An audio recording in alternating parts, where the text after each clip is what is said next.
This week, we're reviewing Ace Frehley's new album, 10,000 Volts, on the Kiss Army Things podcast. My name is Xander. My name's Rob. And I'm Brant.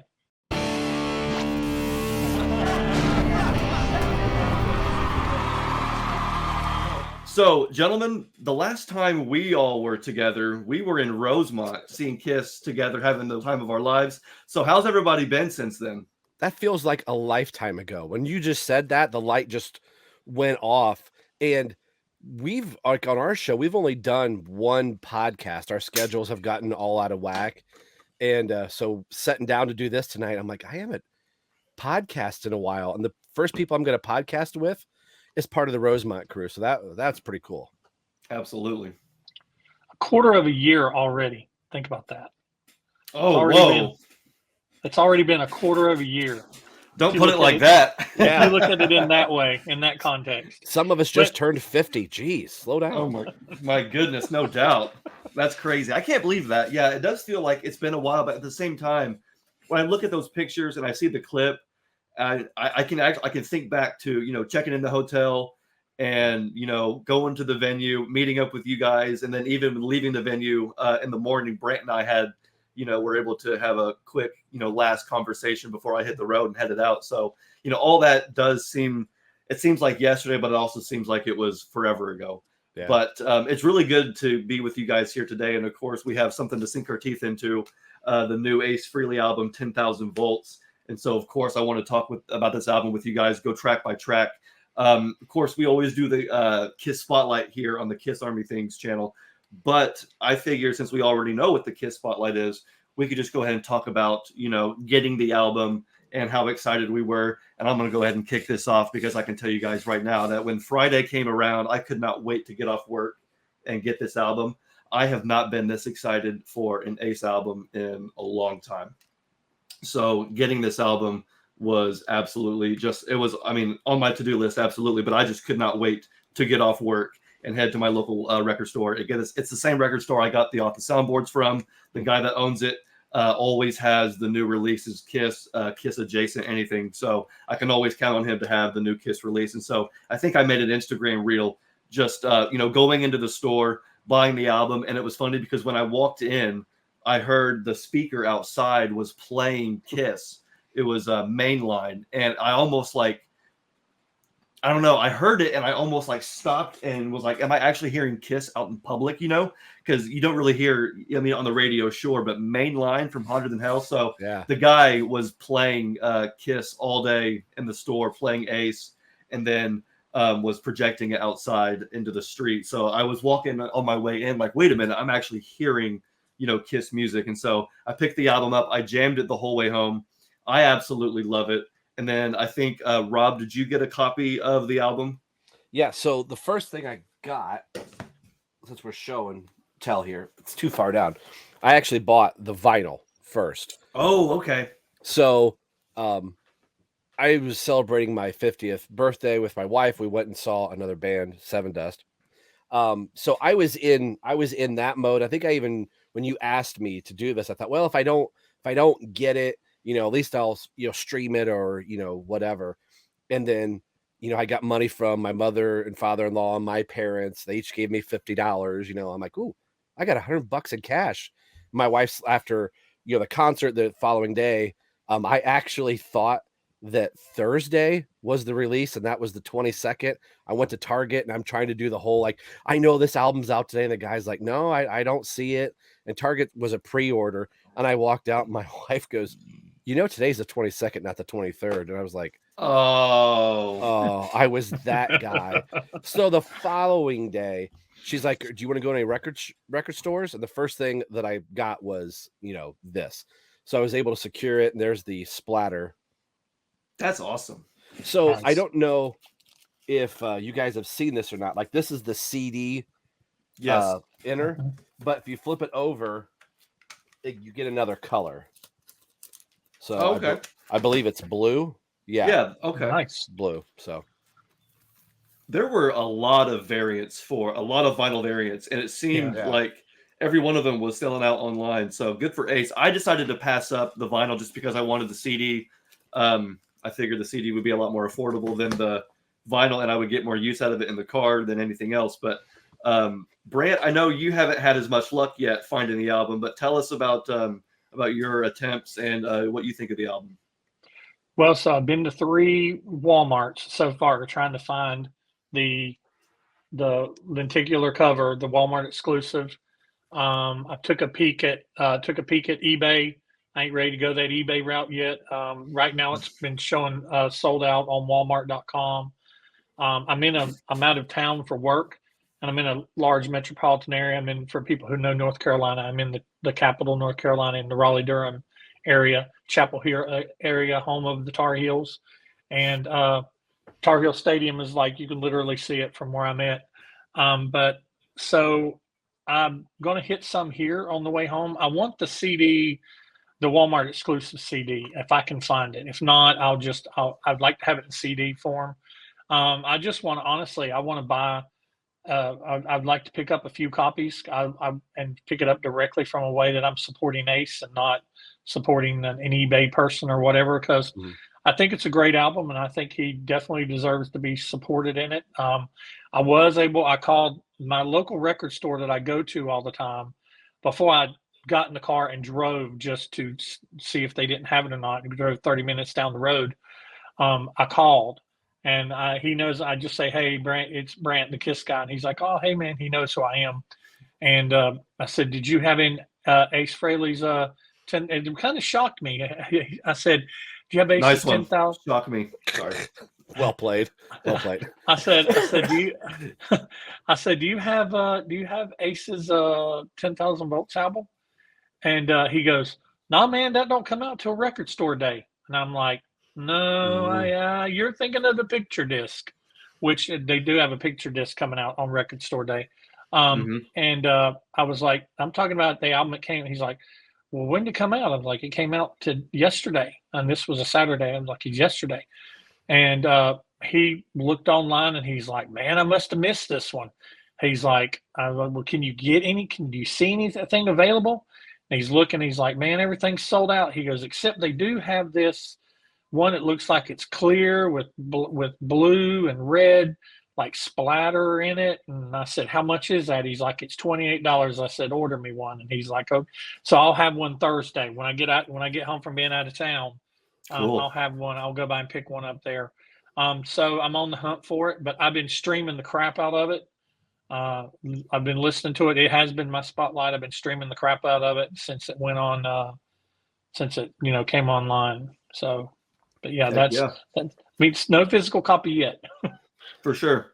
If you don't mind, I know I showed it really quick. When we got home from our little trip, I went to our local Walmart and found the lenticular version, and it's actually a slipcase. Yeah. Oh, that's nice. Yeah, I put the little Walmart sticker in there, so you can have it off or on. So I thought it was going to be an actual. The lightning, the way you move it, is it the lightning bolts and the UFOs disappear, or just the lightning bolts? It's the lightning bolts, and then around 10,000 volts, it kind of gets. It appears. redder. Okay. Yeah.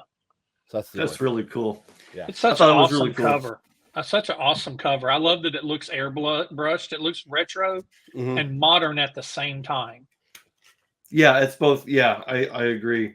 I was looking at the and he's got on the, what is that? Is that the what shirt is that he's got on? Is that it's Space Invader, I think. Space Invader, that's right. Yeah. I don't know if it'll focus in or not, and of course there's going to be a glare, but you can see where. Yeah, he's wearing, I think, Space Invader. It's awesome cover. But I like the cover as well. But when I opened up the inside to the CD, there's this photograph. Yeah, there it is. Rob's got it. But this right here, I think if this said Ace Frehley and then had 10,000 volts right here with this photograph of Ace with the lightning, I think that would have been 10,000 times better. Just because even though I do like the graffiti art, the sort of artistic element, that photograph of Ace, he looks like, a superhero. He looks like the spaceman, So I thought it was really cool. But no, I do agree. I like the artwork on it. It's really cool. Very, very Space Ace. Very much. And then the CD, I think Rob talked about it there, but it's kind of like it reminds me of, obviously, the lightning bolt for Ace's logo. but it also gives me rock and roll over vibes with Yes. Yeah. the saw blade. I think that was a really cool artistic touch as well. And then underneath the CD, there are some really neat photographs of, looks like Steve and Ace and everybody in the studio. There's Steve and Ace again. So yeah, some really cool photographs. Of course, my ring light there is showing the glare. I apologize, but if you have the CD, you can check out the pictures. But yeah, overall, the packaging I think is pretty good. It's pretty neat. And I love all the variants, all the variants that they've put out is just, I think it's really cool. Some people are complaining. People are always going to complain about something, but for the people that the completists, I know that they're loving it, and the people that there's something for everybody. I mean, there's all kinds of different exclusives, and like you said, you had the Target pre-order, the Walmart exclusive. There was the Spotify exclusive, or the Spotify whatever. I don't think it was exclusive. It was the Spotify version or Spotify fans. So I think there was just a lot of different variants for you to be able to get into. Whenever you get yours, you'll have to do a review on your channel of the vinyl opening or whatever, because I'd like to see that. That sounds pretty cool. Yeah, I plan on doing something on my channel that is going over the album, and some thoughts I may share here, and maybe if I come up with some different thoughts, that'll probably be my next video. Rob talked about how he's not made a whole lot of videos. I think I've only made one video this year on my channel. I've just been so stinking busy, and so I've not even had time to even go up to my room and sit down and make a video. But I do plan on doing one. I actually made a review for the song 10,000 Volts when he released 10,000 Volts. Oh, wow. And I never got the time to edit it. So, oh man. So I'm just going to trash that footage and just do the whole album. Okay. Whenever I do mine. So yeah. There you go, for sure. Well, speaking of the whole album, if you guys would like, we can go ahead and get into our track-by-track review of the album. I want to know what you guys thought of the album. And Rob, cheers, by the way. I can see you're cheers. Also sipping on a cream soda money bag, and then mine wasn't totally got the chilled. Chick-fil-A. Do what? So mine wasn't totally chilled, so I've got my Eric Singer glass with some cubes in it. That's some fancy stuff. This video is not endorsed by Chick-fil-A, but I take a sponsorship. Hey, there you go. You know what I would like? I would like to get my camera to focus on me, because how do I've been trying to for the last 5 minutes, suddenly trying to get my camera to focus in on me. Maybe that's always one of those. I found out lately, if I'm backing up, it starts to try and follow me. So okay, maybe I'll try and back up, and because look, oh wow, I'm way out of focus. I made Xander worse.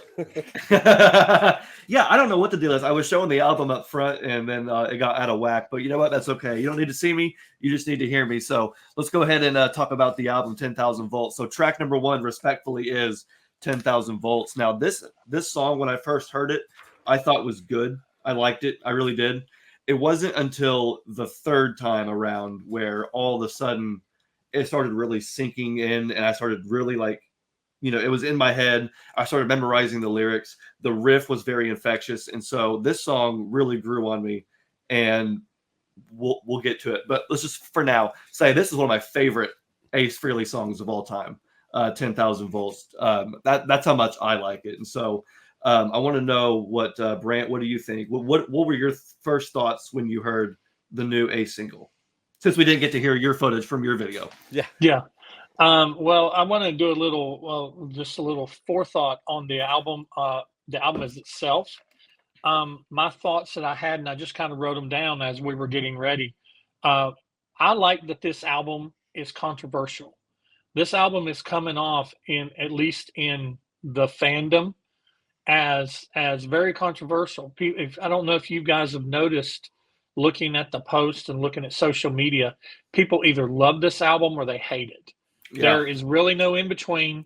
People are arguing over whether it's really a true Ace album or if he's just trying to be popish and appealing to the masses and trying to go after the big numbers. There's all these rumors that, I heard somebody say, this is basically a Trickster album with Ace singing lead vocals on it because Steve Brown is so heavily involved in it. And, you know, it was even over on some podcast where Steve Brown was talking about how he was responsible for most of the songs that got put on the album, that he rejected a lot of songs that Ace brought in with other artists or other people he was writing with. And even some people are speculating that Ace didn't play any of the rhythm and probably maybe not even played all the solos. So, I mean, whether you want to believe that stuff, whether it's true, whether it's not, I just think it's cool because it creates a buzz for the album. Mhm. And controversial, whether it's controversial and comments, whether it's good or bad, it creates a buzz for the album, which generates in streams, which generates in album sales. So I'm sure Ace is just sitting back and just being like, yeah, go ahead and fight over it. You know, and but yeah, I just did want to say that out front before I got started. But I'll tell you what, first of all, Brant, I like you. You always come in with the controversy. Now, me, I'm Mr. Fanboy, so I sometimes don't even think about the controversy. But you are absolutely correct. This is a very polarizing album for a lot of people, for all the reasons that you explained. And so I think, you know, we're all Kiss fans, we're all Ace fans. We know Ace. He's no bullshit. He'll give it to you straight. Gene and Paul sometimes will give you the fluff talk. But, you know, Brant, kind of what you were talking about, people are like, oh, it's not a true Ace album, or it's a Trickster Part 2 or whatever it is. I really wish this was not a screenshot and I could tell you where this came from. But I do have a quote from Ace that I would like to read real quick that kind of maybe would give some people some insight because, and of course, Brant, you know, you perfectly teed this up. So here's Ace's words. In Ace's words, here's what he has to say about the process with him and Steve on this album. He says, quote, "We didn't really have a set process. He lives like 40 minutes from me. He has a studio in his basement. I have one in my basement. We bounce back and forth. The first song we worked on was Walking on the Moon, but every song came together really easily. He would come over with an idea. I would write a bridge for it, change a chord here or there. I wrote most of the lyrics, but some songs were 50-50. He gave me guitar solo ideas. If I didn't come up with a great solo, he'd play something that was real similar to what I would have played. I think I even left one or two of his solos on the record because they were so good. We just communicated so well. We were always on the same page. He was a huge fan of me. So Ace is even kind of going ahead and saying he did some stuff. I did some stuff. We worked together. To me, it almost sounds like Bob Ezrin coming in on Destroyer. I mean, you look at Destroyer. I don't have it with me, but a lot of those songs are, you know, written by Bob Ezrin with Bob Ezrin.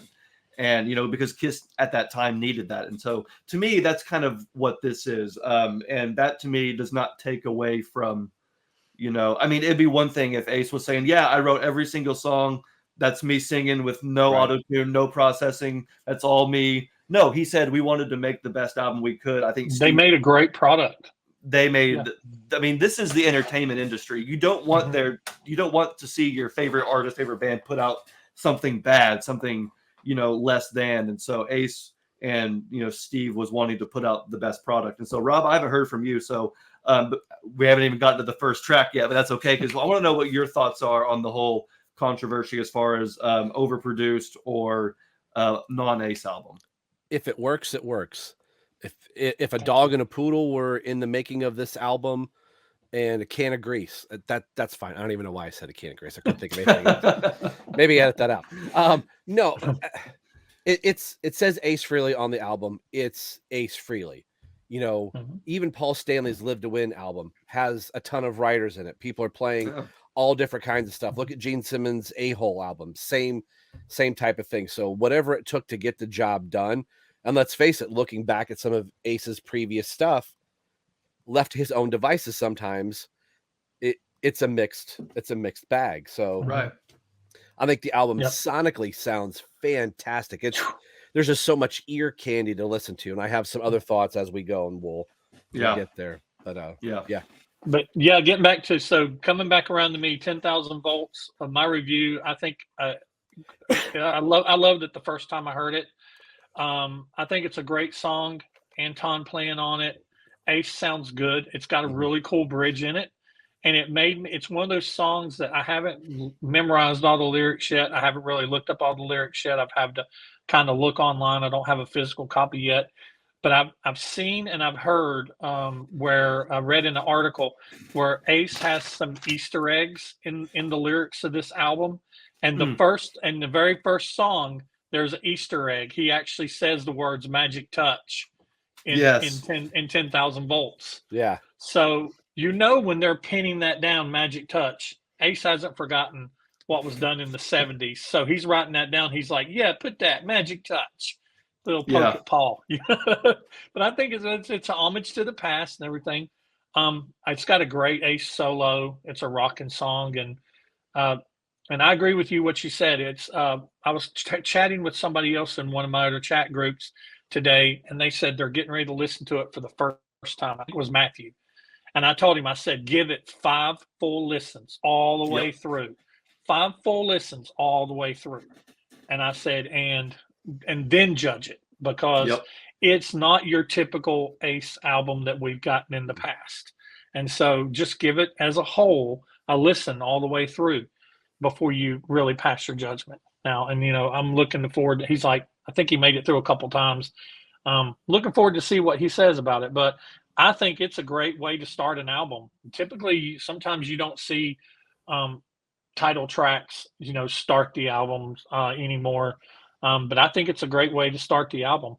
Made me excited to hear everything that was going to come after it. Agreed. Want me to go? Yeah, Rob, what do you think? So I'll read my initial notes as I first listens. I just kind of let it go, and I was jotting stuff down. And then I think I made it through like 3 1/4. I think the last 2 songs I didn't get that third listen, but I've at least been almost 3 full listens. So each time I listened, I was adding more stuff. So the first note I have here could have been on a Frehley's Comment album, Anton on drums. That I love that fill so much so that I've got pieces of my drum kit back here that I actually pulled some stuff out and was trying to replicate that opening drum fill from Anton. So it made me go, okay, I hear some Frehley's Comment in there, like Ace and Peter or Steve rather, we're going back into that well a little bit. Drum fill is awesome and very catchy chorus. Were the 3 things that I wrote about it. You can instantly singing the first time you hear it when the chorus comes around again, you're automatically singing it. So I really dug it. I listened to only about 30 seconds on the first, when the single first came out. And I told myself, no, I'm going to try and go in cold and wait to play the full album. So I didn't hear Walkin On The Moon at all. I saw the footage of him filming it. And I thought, no, I'm just going to hold. So I heard just the chorus of 10,000 volts. I thought, okay, I'm going to wait. So this was my first full listen basically for the whole entire album. But I dig this song. If I was putting an Ace playlist, this would probably go right up there somewhere. Yeah. I mean, one of my favorite Ace songs has always been Outer Space from Anomaly.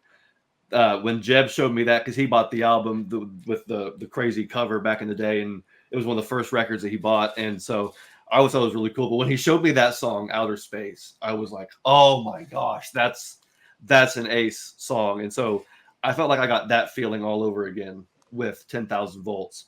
And Brant, you mentioned a fun thing lyrically. Another fun lyrical thing in the song is he says, no need to worry, no need to fret. And of course, a guitar fret. I don't know if that was intentional or not, but I kind of find it hard to believe that it wasn't, considering that Ace is a guitar player. And did anybody notice that riff is very like Cold Gin, Firehouse? Because I mean, the riff is down. See, I went to Firehouse. Did you notice that? Right.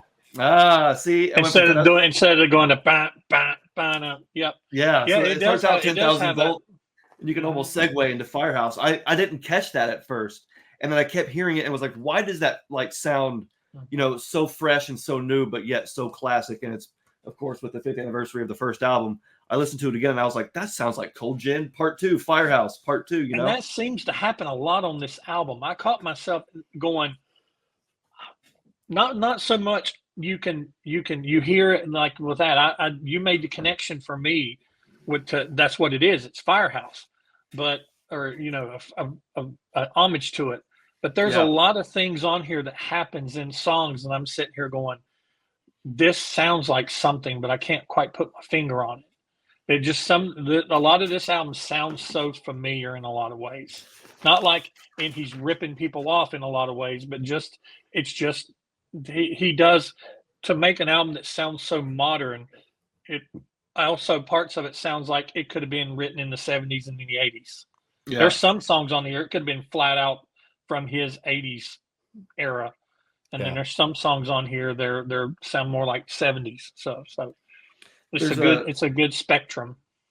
There's another writer on the song too. You have Ace and Steve, but then you also have David Julian, and he plays guitars. He plays guitars on some of the songs. Yeah, I noticed his name popping up in a few places, and so I wonder if that was maybe one thing that he brought to the table. I'm not really sure, but we can. I think. Well, also PJ Farley's playing bass. I was gonna say another thing about this is PJ Farley played bass on this. Yeah, and so you have a couple guys from Trickster. You got a couple of guys from Frehley's Comet. I mean, this is like an all-star band at this point almost. You know what I mean? It's pretty awesome. So Walking on the Moon was the second single, and it was also the second song on the album, which I thought was kind of interesting. That doesn't usually happen. Usually singles will be kind of spaced apart on the album, but I thought it was an interesting choice to have the first two songs on the album be not just the first two singles, but I mean the first two songs that we've already heard. So Walking on the Moon for me, when I first heard it, was a lot different than what I expected. Not really sure what I expected. I was thinking it was going to be another more upbeat song, maybe like Fightin For Life or something like that, which we'll get into. But no, it was actually more of a slower song that had a more interesting, sort of groove to it and feel. So that I was not expecting. The song, I don't really think it's amazing or anything, but because of its feel and its groove and how unique that is for Ace, it gets a pass. It gets a pass for me. I like it. What does Rob, what do you think about Walking on the Moon? What were your initial thoughts? So I want to rewind real quick. Brant, what is it that you said people either really like this album or they hate this album? There's nobody really in the middle. I'm probably going to split this album in the middle between I really like it or it's trash juice. Juice. That's those are strong words. Okay. So this is my first initial thoughts, and I went through and retweaked some of it. Not a good choice for a single in my book. Okay. Very repetitive, very sluggish, and this falls into the Ace character song. Oh, I'm Ace Frehley. I'm a spaceman. I'm walking on the moon. We've already had 10,000 volts, and I kind of went like, how many of these songs are we going to go, hey, I'm the spaceman. Hey, I shocked myself. I'm like, we know who you are. Pull that wagon out and try writing. Or where I was kind of like looking at Steve Brown and going, come on, don't force feed the spaceman down. The song does really nothing for me. And I'll get into it in a little bit in a later song, but I started listening to, while the album sonically sounds great, I'll save it for another song, but there's starting to be a vocal thing where I start to go, I wonder if that was just on purpose on this song. So I'll talk about it later. So this one, if we get to the 9, it's probably not going to make the 9. For sure. Well, Brant, what about you? I love the swagger of this song. I love the drums of this song. I'm actually looking forward to getting home and playing drums on this song because I don't know if it's like a 4/8 time. It's some kind of weird time. It's got this swagger. I love the riff. I love the solo. The solo is like a very Ace solo, that repetitive stuff that he does. Yeah. Hot take here. I probably like Walking on the Moon more than 10,000 volts. 10,000 volts becomes more repetitive to me than Walking on the Moon does. Okay, interesting take there. Drums on this are by Joey Costa, by the way. Yeah, just 3 people playing this: Ace, Steve Brown, and Jordan. Yeah, Jordan Kanata or whatever. Yeah. Who is Jordan? I looked him Kanata? up. He's currently playing for Slaughter. Oh, Slaughter. That's right. Slaughter's drummer. He's one of those guys that has played for everybody, kind of like Aaron Singer before Kiss. He's like played for everybody. He was at Chris Jericho's Quarantine. Quarantine for a little bit with PJ. The band ZO2. Joey, rather. He was in ZO2, and they've just got a new album out. So if you listen to Shout It Out Loudcast at all, he's a guest. Guest over there. So Joey's got quite a good pedigree. I actually had to look because this is another one of those songs I thought I knew Anton wasn't on every song, but I knew that he was on a lot of them. And this is one I had to go look at the credits because I swear this sounds like a song that Anton would have played. Some of the fills that he does and just some of the complicated it's not complicated, but it's just a weird time. It's just Yeah. a weird time song. But yeah, this is just Ace, Steven, and Jordan. Steve plays like the guitar, the bass, percussion, backing vocals. It's 3-man band on this song.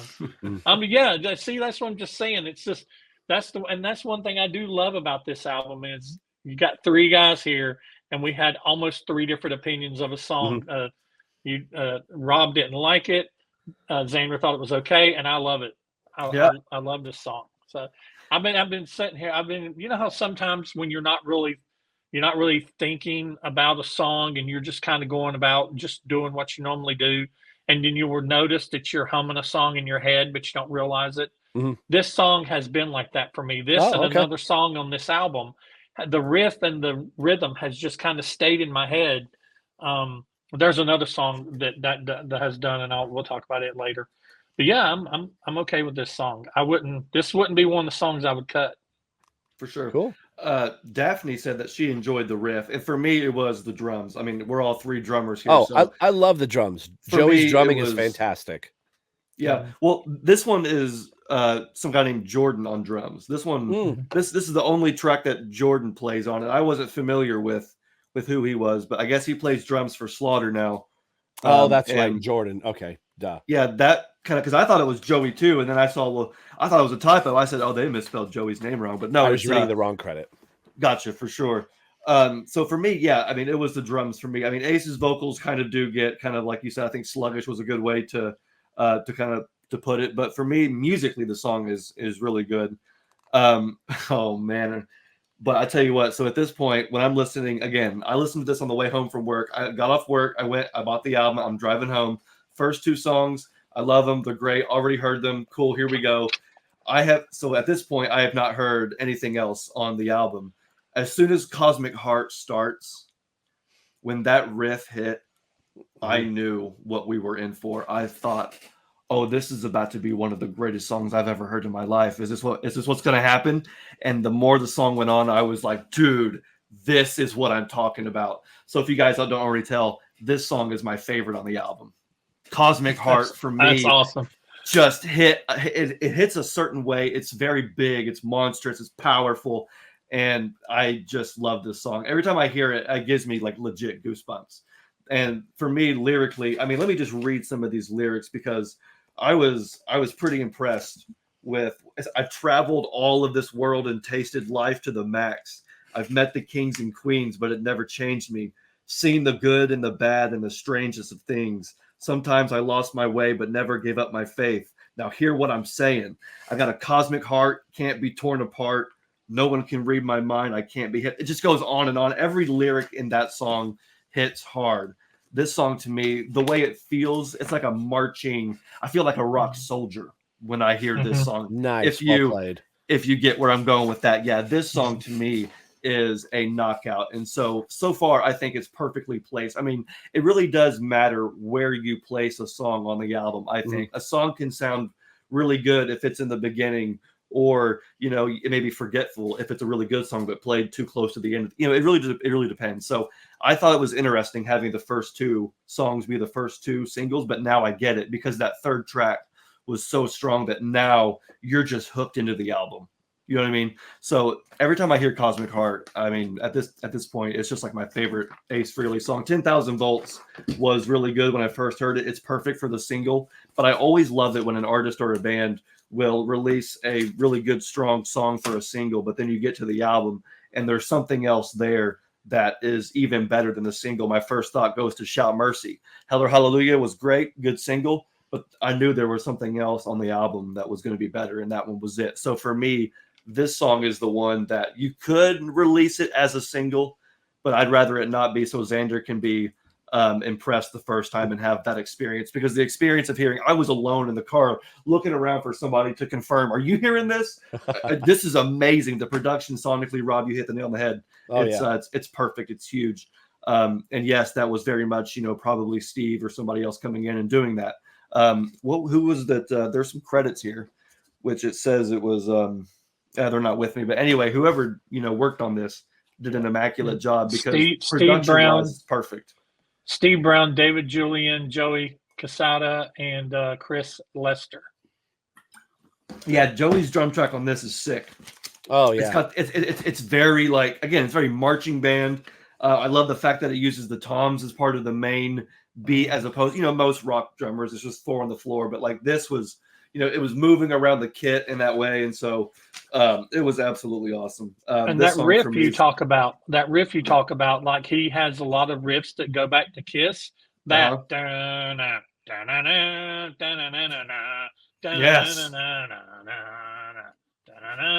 You just have that riff by itself. That's like a throwback. You take all the modern production off of it and just and have that playing through a distortion and a Marshall. That's going to sound like She or something like that. You know what I'm saying? Yeah. I mean, it has a lot of throwback to it. I love this song. Yeah. I've had that. I think I love that the first 3 songs have all had different tempos, different feels. And so I love that the first 3 songs have done that. I like that the third song is a song that's not been a single yet. I've got that. I think this is very much an anthem song. It's rocks. It's spacey. It's him. It's basically Ace talking about himself, but also saying, I love when Ace talks about himself and what he's been through. He does that a lot in another song later on down, but what he's been through and what he's done. And then he kind of ties it back to the space thing with saying he's got a cosmic heart. Like I said, I love the song. But here's once again how it's funny. Of the first 3 songs, this is not my favorite of the first 3 songs. Where, like you said with Xander, it's your favorite your favorite of the album. So see, that's what I love. I love that we are all Kiss fans and all Ace fans, but these songs can impact us in different ways, and us like them in different ways. But the drums on it, the toms and the drums and the sound and the quality. I mean, that's pretty much it's all the way through. You don't feel like one song was worked on more than another.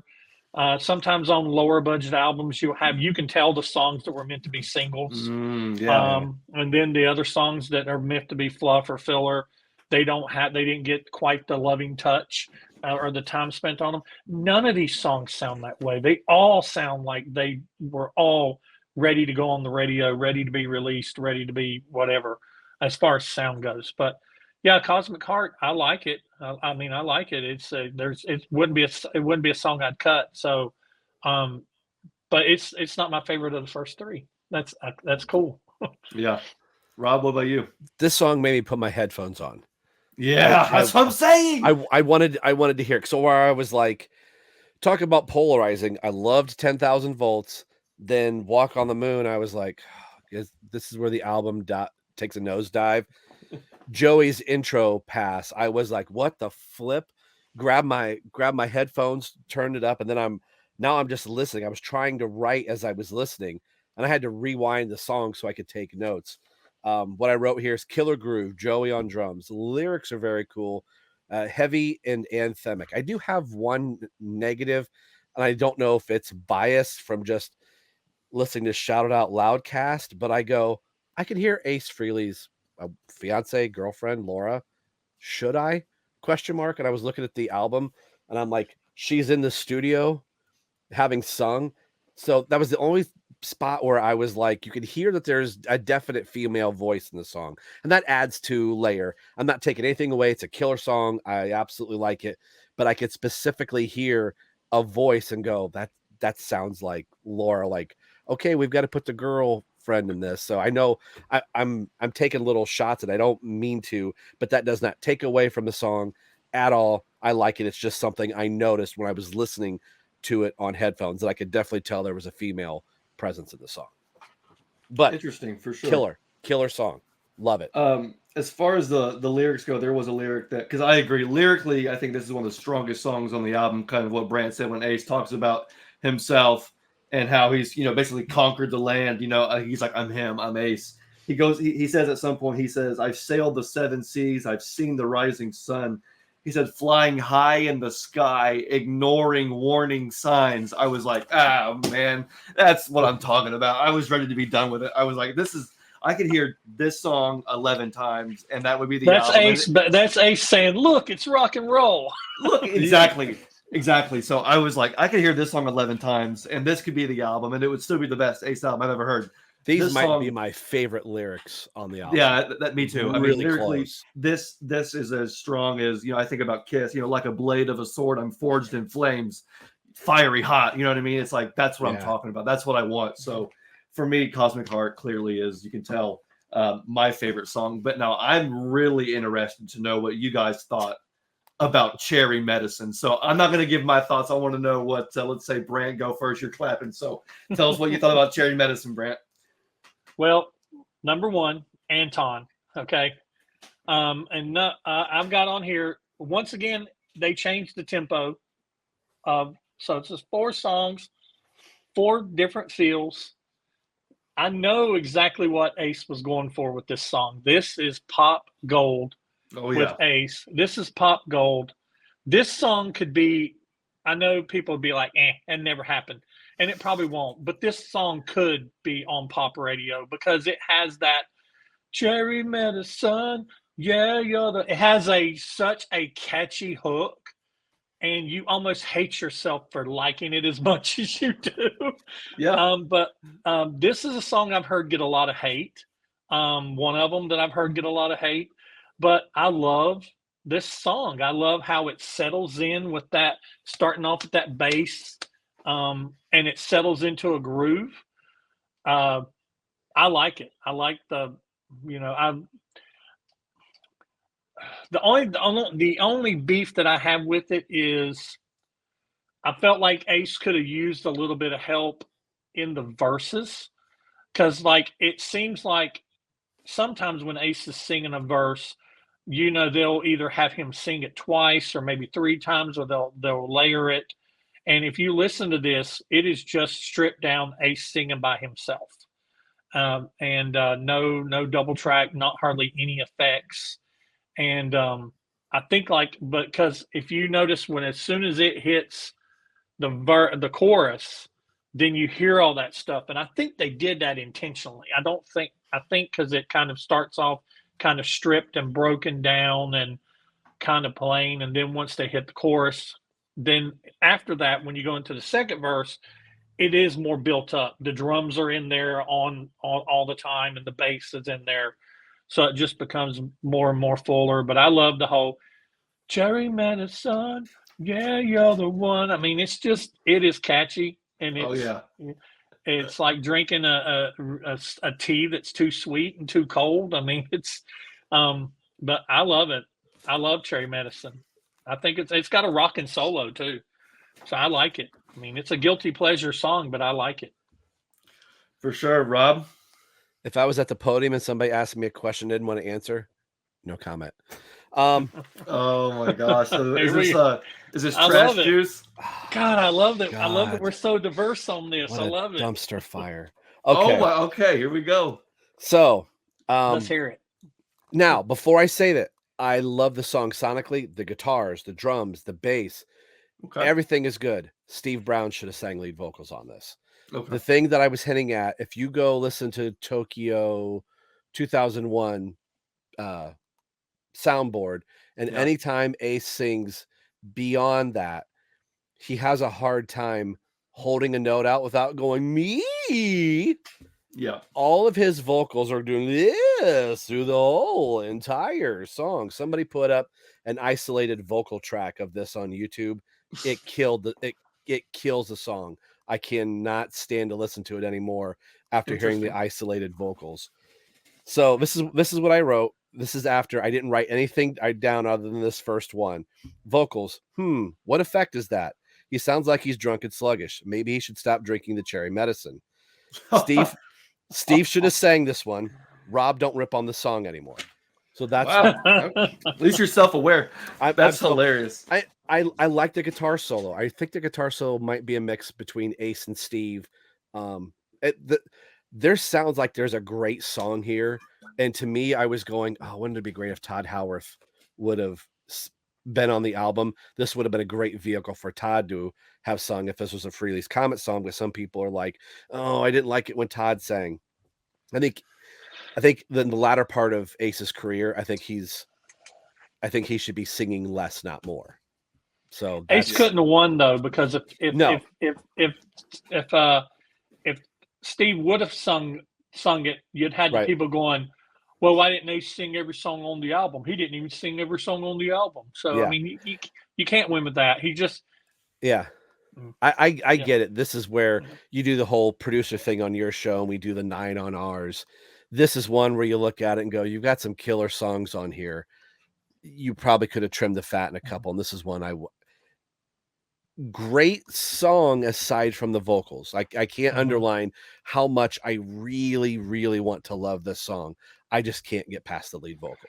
Yeah, I think he that's could what's have. killing it for me. If I would have produced this song, I would have been like, okay, Ace, we're not going to have you, just due to the way this song is, and that there's not a whole lot of words. And, you know, it's like, when you came into my life that day, it's like, what we're going to be like, okay, this is going to be the way we've been doubling and tripling your vocals and putting auto-tune and all this other compression and chorus and stuff on it. We're going to do it that way, and we're maybe not going to we're going to still have the song broke down at the beginning, not quite so broke down. And maybe have it almost the dynamic that it is in the second verse, but not quite as much to get that build that I know that they were looking for on this. Because the plain and simple fact that they just brought it in with just the bass drum, just 4 on the floor, setting the tempo, and just the guitar, not even really any bass or anything, just the guitar and the bass drum and just Ace singing. It was so stripped down, but in my opinion, with Ace's voice, it might have been too stripped down. That's why when I think about this song, I'm not, what I sing in my head, I'm not singing the verses in my head. I'm getting the chorus stays stuck in my head, and the whole bridge of Cherry Medicine, yeah, you're the one. I think there's a great song there. And just like we said on the previous song, Cosmic Heart, the vocals and the layering, I poked a little fun at Laura. I mean, but there's voices in there. And then you go to the complete opposite, where Ace is on Front Street all by himself, which it's his album. He has every right to be, but a little extra voices in the chorus, other than Ace's voice, even if they doubled Ace, it's not, I don't think it's helping him. Right. All right, well, Xander. So Xander, where are you going to fall? I'm going to get kicked off the show. No, you're all good. You're all good. I like this back and forth. You're right. It is kind of fun to see where we all land. So for me personally, I love this song. When I heard the title, as soon as the song started lyrically, you could tell this was one that Steve brought in. This has Steve written all over it. Ace would never have came up with this lyrically, melodically on his own. So this is where you can clearly kind of see having some outside help, some producer help, which again, I think is fine. Ace has, respectfully always needed help. That's what made him so great with Kiss. Gene and Paul were good at what they did, and Peter was good at what he did. Ace was good at what he did, and the 4 together were just the best band in the whole world. So, Ace obviously having to pick up on, everything by himself, that does get tough. So, I think having Steve come in and help with some of these songs was the right decision, because you get songs like this. This to me, is the song that you would hear on rock radio, pop radio. Yeah. Even as soon as the song started, that guitar, you can tell just by how, going from Cosmic Heart, which was this huge, really thick, heavy production, to that sort of thin, that thinner dun dun dun dun dun dun dun dun guitar. And then Ace's thinner, you came into my life. You can tell it's going for that pop flavor. And for me, it's when it gets to the hook or the bridge, when it goes, you're so fascinating, so captivating, where there's a double track of him layering with it, and he's harmonizing with himself. And that to me it was awesome. It was great, because I've been very vocal in the past about how I think Daphne has as well, that, we love Ace and we respect Ace, but one obstacle has always been, getting past his vocals. He has a very different, way of singing lead. And so there are some songs where his vocals work, Cosmic Heart, and there are some where maybe they don't, Cherry Medicine. But if you have the right amount of, and again, it's okay, processing, auto-tune, whatever, it makes it palatable. It makes it fit the genre. And so I think that, what Steve did and what Ace did on this album was for the better. Is it overproduced? Yes, it is, but that's the modern way. The best way to describe this album, besides great, is fresh.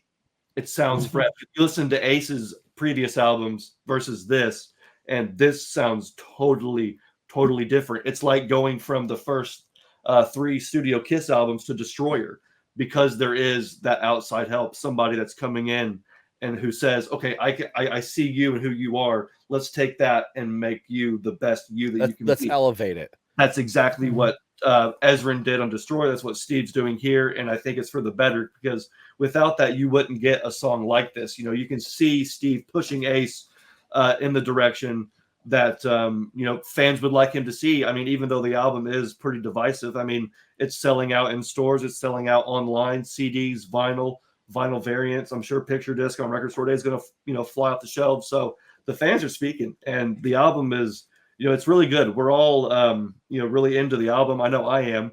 I was really intrigued to hear about this next track number 5, Back in My Arms Again. So this is an Ace demo from like 84, 87, something like that never got 87. released. Yeah. And, after 30 years is finally getting a full proper release. So that to me was really awesome to see. I've heard both the demo and of course this newer version, and I love them both. I'm sure some fans will want to compare the two, but I thought it was cool just to see a really good song that Ace wrote that never, just for whatever reason, never quite make it to the new album. It almost took me a minute, because I was like, why does this sound so familiar? Like I've heard it before and can almost sing it, the melody. And I had to kind of think back to, there's that YouTube video you saw of, that Ace demo from 87. And I was like, oh my gosh, that's really cool. So Brant, what were your thoughts on hearing this song? Did you hear the demo? Were you already aware of this? And what were your thoughts? Yeah, what's funny is I had heard that demo, but whenever I saw it on the track listing, I was at work, and I was listening to it the very first time I listened to it all the way through. I was at work, and I just put it up, and I was just going to let it start playing in the background just to marinate a little bit. And when I heard this track start, I was just like you. I'm like, this sounds so familiar. And I went over and I looked at I picked my phone up and I looked, and I was like, no way. And because I was like, Back in My Arms. And then I was like, and I started listening to it, and I was like, it actually took me by surprise the first time I heard it. Honestly, I'm happy it finally made it to a record, and it got the treatment that it got.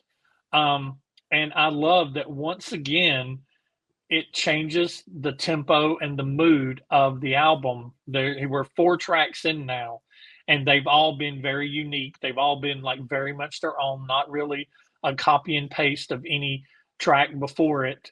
And it's a ballad. Ace singing a ballad, and they do the proper thing. It starts off kind of stripped down, and Ace has reverb, he has delay, he has chorus, he has all kinds of these effects on his voice, and it's in a slightly higher key than Cherry Medicine is, in a different key, and he sounds fine doing it. And it's just like, I think he sounds great on it, but I love the chorus on this song. This is probably one of my favorite songs on the album. It's probably in my top 4. I just like hearing Ace singing a ballad, and he does not have a ballad voice. Ace's voice is very unique, but I love that Ace does with his voice what he doesn't try to be anybody else other than being Ace. He doesn't try to sing like Paul or sing like Gene or Peter or anybody else. He sings like Ace, and it's one of the things I loved about the original band. You had 4 guys, 4 different voices. Yeah. And 4 different styles of music that they like to play, and usually gravitated towards playing or singing. But yeah, Back in My Arms Again. I think it's great. I'm glad it finally made it to an album. For sure. What's up, Rob? What do you think? I had the same thought going, did I already play this and I didn't remember that I played it because I was writing. Thought, oh, I must have already heard this one and I just got busy writing. I went to go move the needle, the counter, and I was like, no, I'm only like a minute and a half into it. So I really started listening, and it was just driving me nuts. Like, how do I know this song? Like, I could kind of half hum the melody a little bit. And I'm like, did I hear a preview? So I started going through the rabbit hole to realize, oh, this is that demo. It really made me go, I wish we could take this song and go back to 1987, take all the production and have Ace from 1987 sing this song properly. Again, my notes on this. I really want to love this song. The lyrics are solid. The emotion gets right straight to the heart. The chorus and the backing vocals are strong. Cy, the lead vocal, should have been done by somebody else. Steve, there's so much emotion in these lyrics. I love the lyrics top to bottom. The guitar solo is fantastic. The guitar solo just sings. And I wish the vocals were on par with how great this song actually is. And the vocals kind of bring it down, that issue that Ace has, and not being able to hold a note and not waver the note is, I kind of just, once I heard that, I kept hearing it in multiple songs. Went, oh, there's that thing. There's that thing. I love you now. I love you then. Yeah, it's like hold that out. A little bit of Dylan there. Yeah. Yeah, which is fine. I'm not trying to constantly poke at Ace here, but it is such a good song where I go, who did the demo of this? Did Ace do the demo could have been done in 87. They said, this is what we're going to do. We're going to build it from the ground up. So I'm glad it got to be on the album, and it finally got to be. Sometimes Paul was always good at saying, oh, the reason it's a demo or is a B-side because it wasn't any good. If it wasn't good enough to make it on the studio album, Paul doesn't revisit things. So I'm glad that somebody went back through and said, hey, you've got a banger of a song here. Let's put it on there. So if I was rating it, I want to say 10, 9 or whatever, but it brings it down to an 8 or a 7 where it's really good. Vocals are going to come back quite a bit on this. And I feel bad saying it, but just like you said, you've got different voices on the album with Ace, Peter, Paul, Gene. Ace is doing all of the heavy lifting vocal. And I think if this would have been brought as a Kiss tune, Paul would have taken it, Peter would have taken it, somebody would have taken it probably away from Ace. But I'm not trying to take anything away. I'm trying to soften my blow a little bit. But yeah, you're trying to put sugar in the garbage juice. I'm trying to put a little bit of sugar. Again, I love the song. I just don't care for the vocals. Yeah. PJ Farley played on this too. This is another one he played on. Yeah. Oh yeah, you're right. That's pretty cool. Mm-hmm. Yeah. So he would have replaced John Reagan's bass then, right? Yeah. From Frehley's comment. Yeah, interesting. Yeah. Pretty cool. Well, I mean that's pretty good. Just saying that, how sad is that? If John had been alive, would John have played on this album? I mean, Anton is. So I mean, yeah. If they were on good terms, maybe. Yeah. Yeah, it would have been cool if he would have brought him back because this was a song from that era. It would have been cool. Yeah. He would have brought some of the Frehley's comment. I mean, like I said, Anton don't play on this song, but I think that's kind of weird that Anton's not on this song. But that's what I thought. I would have fought you all day long and said yes until I looked at the liner notes. Get the gang back together and as much as possible and do this song right. How cool would it have been if they had lifted John Reagan's bass from the original demo somehow and maybe used that posthumously on the album? I don't know if that's kind of like a lame thing, like a Beatle-y thing to do, but I love the idea of, I can't think of the artist off the top of my head, where they've played the demo and almost sounds like it's on a radio and then it just morphs into the full thing. That would have been a nice tip to the hat to start the song from the demo and then it turned into the real thing. What would have been? That would have been interesting. See, that'd been a good producer's choice to make. That'd been something that I would have possibly suggested too, since there was a previous demo and you're paying homage to somebody that's, passed along. Just Yeah. have it kind of dip, the whole thing where it sounds like somebody's messing around with a cassette tape, a la, Ezrin, and puts it in a cassette player, hits the play button, it starts playing, and it goes a little bit, and then you finally just kind of fade it out and fade in the other song. Again, That'd the be real lyrics. cool. I love these lyrics. Yeah, absolutely. I mean, the album is starting off pretty awesome. You have your really good solid rock single. You have your ballads. You have your pop flavor. Now we're gonna kick it into overdrive with "Fightin For Life." So this one was actually, I saw, was leaked before the album really? came out, and so yeah, there were. It seemed like every day before the album was released, there was a new song being leaked, and "Fightin For Life" was one of the first ones that I heard. And I listened to about 30 seconds, and then I stopped and said, I can't. I said, after hearing those 30 seconds, I mean, it was really hard to pause it because it's a banger. But I was like, I really need to, for the sake of, music, rock, and buying the album, I need to wait to listen to this because this is one of the strongest songs on the album. Yeah. Hands down, easily. First of all, driving.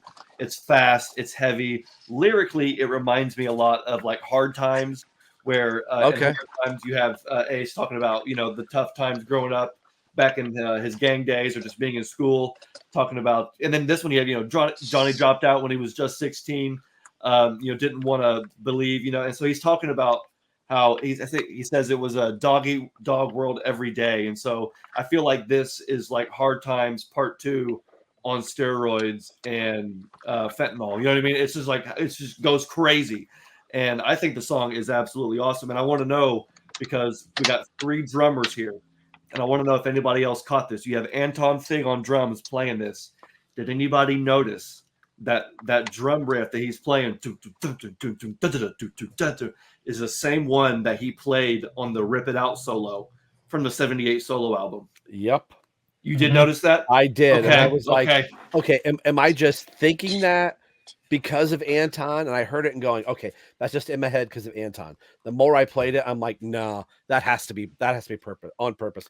And I played it right afterwards, and I was like, oh hell yeah. Yeah. That's what I'm saying. Like I kept hearing it, and I was like, man, that sounds so Kiss, so Ace. And then I saw Anton. I was like, oh, that's so Anton. No wonder. And I thought, well, wait a minute, that sounds like verbatim, way too familiar. And so I went back and, like you said, listen to that solo and hearing him do that same, on that floor drum and the snare. I was like using that drum riff from the solo and then having that be the main beat for this song. I mean, again, it's kind of like we said about the riff 10,000 volts. It's just those little things that make it feel like classic Ace or classic Kiss. And we even missed on Cherry Medicine, there's the "You make me feel better when you're in your black leather." Yeah, black leather. Of course, black that makes leather. you think of Shock Me. So some people, you can call it fan service, you can call it cringy references, but it's stuff like that magic touch, like that one lyric. You know what I mean? It's the ear candy that lets you know that he's still connected to his past.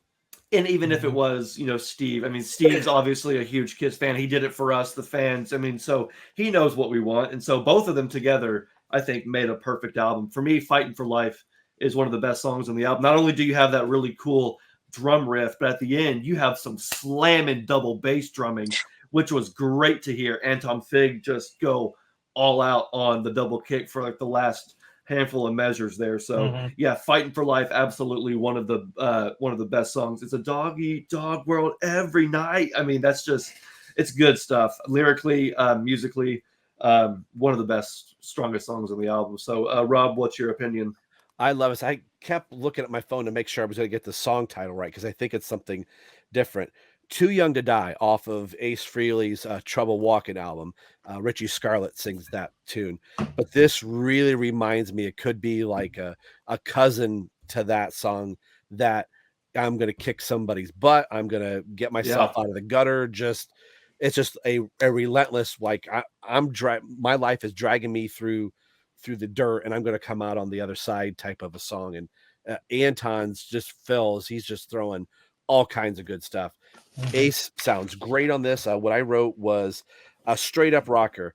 Could have been on Trouble Walkin', killer drums, instantly grabs you, instantly replayable over and over again. Tops on the album. I can't say, just ditto whatever you said. It's a fantastic song. For sure. Brant, your thoughts? My thoughts, my notes is, again, Anton, upbeat rocker. This time Ace takes a shot at storytelling, kicking it back to the streets, back to gang life. Has a rougher, harder, edgier Bon Jovi feel to the song. Once again, we are 5 songs in. 1, 2, 3, 4, 5, 6 songs in, and he's changed the game every time. He's not repeated a style of song yet. Right. He's not tried to redo Walkin' on the Moon or 10,000 Volts or whatever.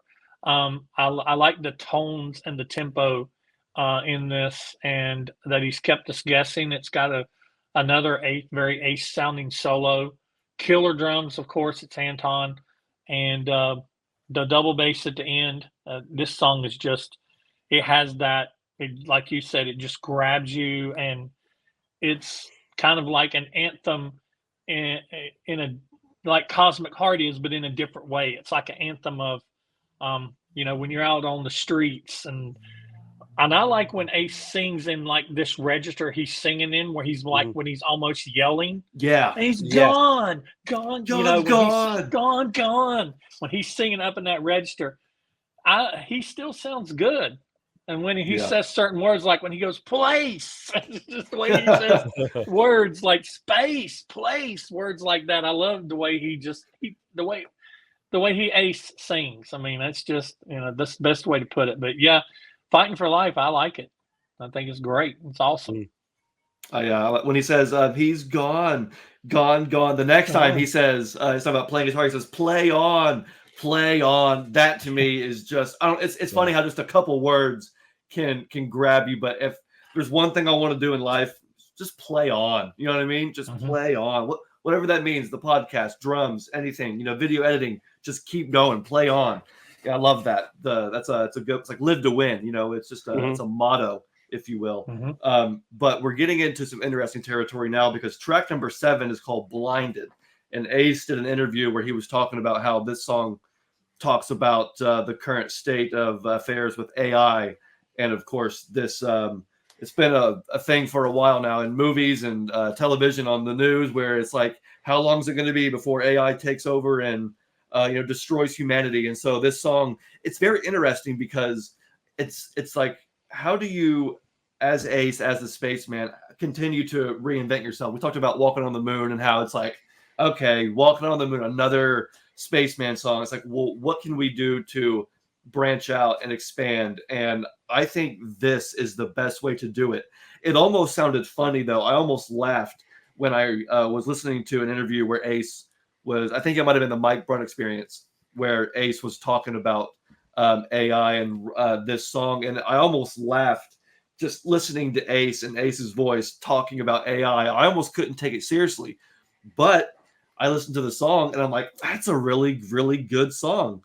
And I think lyrically it's very strong as well. It's what was the technology with no empathy? We're about to lose control because we're blinded by science, blinded by fear. And then there was another one too where it says, at the very last part of the song, it says, zeros and ones rule the world. Zeros and ones got us by the balls. And it says balls, and then it ends. That's it. No outro, no fanciness, no fade out. And do you know that is the truth? Yes. And he's preaching in this song. That is the truth. I think it's very interesting to hear Ace Frehley, of all people, telling us, wake up, people. And again, I'm sure that, this was probably something that Steve came in and brought in, and then Ace kind of, Ace-ified it or whatever. I don't care. I think it's a great song. And it's one of those songs that, when you think about how to diversify the spaceman character, talking about AI and science and things like that, that's something that Ace hasn't really done a whole lot of. So that, to me, thematically was not only, new and fresh, but also kind of relevant. So the song is good. I'll toss it over to Brant, and you can tell me, you can tell us what you thought of Blinded. Well, the very first time I heard this song, I thought I wasn't going to be a fan of it because, you know, it starts off a cappella. Mhm. And y'all know me. Y'all know me long enough to know that I usually don't care for songs that start a cappella. Really? I did not know Eat your that. heart out, baby.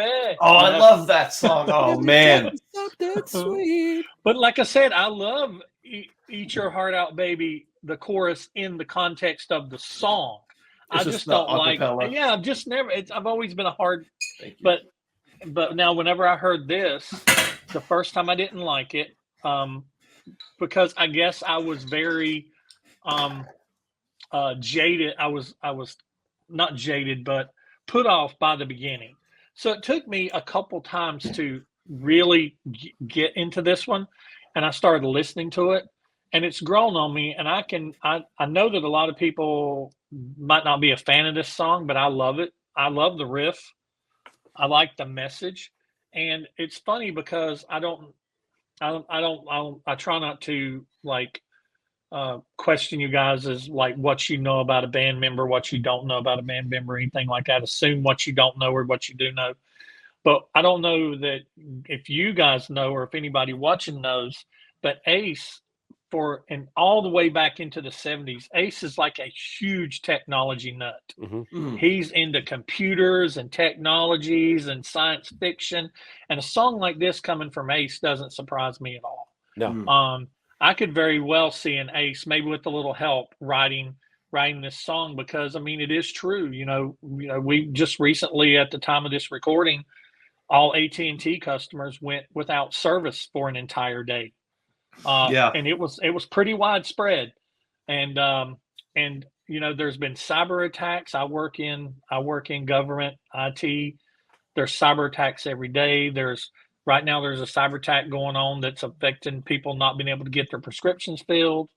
And there was a local internet outage in the area I live in that shut down all, unless they had some kind of non-internet connection, like a dial-up or something like, or a satellite dish on the top of the building or something like that. But if it was going through the internet, like a lot of stuff is now, the internet was down like locally in our area, so nobody could buy anything with a credit card. The gas machines didn't work. You went inside to buy your gas, you had to have cash. And so we do really rely on technology a whole lot. So I think Ace is stepping up on this one, like you said, Xander. This isn't a typical Ace type of song. It's not a typical type of content that he usually deals with. But I love it, and you mentioned that. My favorite part of the song is, and I don't mean it the ending being bad, is when at the end when he's talking about zeros and ones rule the world, zeros and ones got us by the balls. That goes to show you how much either he or Steve is a techie because he's talking about binary, where everything is zeros and ones. Yeah, right. It's either on or it's off. On or it's off. Everything digital is either on or off. So I love that. Zeros and ones rule the world. Yeah. So yeah, I like Blinded. I think it's a great song. I do too. Rob? I love the subject matter of it. Seems right in Ace's lane. Like he read some science fiction book as a kid, and all of a sudden it's like this book is very now relevant. But what I wrote was, woof, that intro. Was this a rejected theme for the movie Weird Science? Give me some more cowbell, Joey. Is this leftover bad or cherry medicine ideas? Guitar solo rips. So I'm with you, Brant. The whole by fear. I have been making fun of this song all day. Fear. Oh, I've been making fun of this song all day long. Because we're blinded by fear. I can't take the song seriously. But you've gotten crusty since you turned 50. I'm usually the curmudgeon here. There are kids on crusty. my lawn. Tell them to get off your grass. I've been. Rob needs my kiss cane. I do. He does. We need to finish this up. My feet are getting sore. I need to soak them. Oh, you old man. No, I'm going to send you some orthopedic shoes. You probably should. Kiss orthopedic shoes. Oh, thanks, Gene. I keep saying this. I love the album sonically. There is nothing played wrong at all. I don't think it's a good vehicle for Ace to sing. I feel bad saying that. I'm thinking like Mick Mars released an album the same day that Ace Frehley did. Mick doesn't sing a lick on the album. He's got a singer that sings it, but boy, Mick is all over that album, and you go, that's a Mick Mars album, because Mick Mars is doing what Mick Mars is supposed to do. So if Mick had sung a song in Motley and he did a song, you go, oh, cool. There's that song. There's that typical vehicle that he gets to do, and goes back to playing his guitar. I wish this album featured more of Ace being the guitar player than trying to lead sing in his own band. And the songs that I have the biggest issues with are his vocal phrasing. Again, I don't think it's a horrible song. It's very well written. I just don't think it's a very well sung song. And I'm with you, Brant. I heard that opening of a cappella, and I was like, oh, good Lord. So every time the chorus came around, all I could hear was the a cappella, and it just sticks out like a sore thumb to me. So I'm going to be truthful with you. The very first time I heard it, I was at work, and it's like, because we're blinded by science. And my brain went, science. I did the same thing. And I couldn't get out of it because of that, because it made me think of another song and not think like there's some fantastic playing on this album. Fantastic playing. It's just the vocals aren't there for me. Yeah. I think honestly, Blinded, I don't think if you're going to start a song off with the chorus, like maybe a little bit of an a cappella chorus, I think they could have picked several other songs on here rather than Blinded. I think Blinded should have been that one that just should have started off with it should have started off that way. I agree. Because that way, the very first thing being, and it's not sung very fast, but the very first thing you say on this song being, because we're blinded by science, and there's a movie called that, and there's a song called that, it just immediately, if you're old enough, it just throws these references back up in your head that just kind of immediately piles onto the song, and it almost like takes your ability to see it with clear eyes away, because you're too busy thinking about the references to the stuff that you just heard before the song really gets the chance to get started. Yeah. Lyrically, I think it's great. I want to read the book that this is from. That is how much I love these lyrics. Yeah. It's telling a story, and the lyrics kind of could really scare the crap out of you. And going, everything that you just said about the cyber attacks and stuff like that, Ace is going, hey, I'm telling you, and I've been telling you for years, kind of thing. So yeah, I feel like when AI does take over, Ace is going to be like, Ace was right and he told you so. Yeah. But wow, if you guys had that to say about Blinded, I can't wait to hear what you guys have to say about this next one. Track number 8, we got Constantly Cute. It's going to pair well with my next song called Sometimes Sexy. But I thought Constantly Cute, I don't know. This one to me, I feel bad because I feel like I'm a little bit biased to when I read the track listing, because when I read the track listing, I'm like, Cosmic Heart, that's awesome. 10,000 volts, sounds metal. Constantly Cute. Wait, what? And I was just like, could not get that title out of my head. And again, it sounds like something Steve probably brought to the table and just kind of had. Now you got Laura to thank for the title. Oh yes, Laura did the title, and she does backing vocals. It says Laura she does Cove, backing vocals. Yep. Yeah, so this was definitely one where it was definitely her involved, which it's fine, whatever. I just can't get over the Constantly Cute. The title is not cool. There's nobody that could make. Paul couldn't make that cool. Gene couldn't make that cool. It's just not cool. Lyrically, it's very silly. The bees always surround you. You're a flower that transcends time. You're so delicious. My taste buds smile. And I can't think of the last time I heard the word coy. Maybe when it was referring to fish. But it says attractive and coy. You're not aware. You're like the girl next door. And it's just, there's things about it that the girl next door. Yeah. Oh. The girl next door. the phrasing, and I don't want to shit on it too hard, but it definitely is my least favorite on the album, and it's one that I probably won't revisit. This could have been a 10-song album or a 9, and this would be one that could go, but we'll come back to that. So I want to know what Rob, what do you think about Constantly Cute? I saw you snickering over there a minute ago. What's up? Lyrics are cheesy, but it works for this song. I love it. What? It is. I'm not Cherry Medicine? Not Cherry Medicine. It is so on the nose that I'm like, once I saw Laura had the title, I was like, oh my gosh, this is gonna be a dumpster fire. Talk about an earworm that I've been humming. It's this song. I'm like, this is something, this should be on a Taylor Swift album by title. If you would have read the song titles and you saw it on a Taylor Swift album, you're like, oh, that seems very atypical. But I feel they lean so much into the cheese factor of it. There's a way to be cheesy that it's like, okay, that's not working. I feel like Steve, like, no, we really need to lean into this to make it work. And I think it really works. That's how I feel about Cherry Medicine. Chorus is instantly catchy. I don't even know what I typed here. It's completely illegible. It's not even English. So oh my gosh, I don't know. Rob's speaking in tongues. This song he loves. It's like Rob's speaking in tongues. He loves it so much. That's right. Yeah. So I do. I think it's overtly cheesy in all of the right places.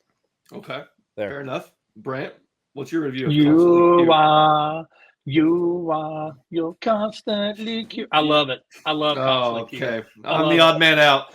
Whatever. That's fine. I've got another polarizing song I think might not get a lot of love. Ace has several songs on this album that are about love and probably about his relationship with Laura Cove.